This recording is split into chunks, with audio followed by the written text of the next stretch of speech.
Hello Galaxy enthusiasts, welcome back. Today I am diving into the exciting March 2025 software update for the Samsung Galaxy S23 series. This update is not a game changer as it doesn't bring One UI 7.0 yet. Now let's get into the installation. First, ensure you are connected to a stable Wi-Fi network. Then go to your phone settings, scroll down and tap software update. Then tap download and install. Here tap download. The size of the update is only 392 megabyte.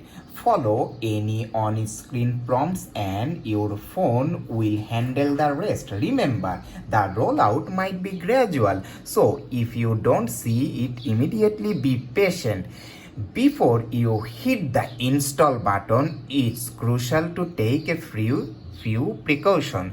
Backup all of your important data using Samsung Cloud or Google Drive. Make sure your phone has at least 50% charge to avoid any interruption, and to prevent overheating, install the update in a cool environment. Avoid using your phone during the installation process. After the installation, if you encounter any issues, try restarting your phone. If you notice increased battery drain, check your app uses and adjust the display settings. Clearing the system cache can also help. For optimal performance, restart your device after installation. If you found this video helpful, please give it a thumbs up and subscribe for more Galaxy updates. Share your experiences with the update in the comments below. Thanks for watching.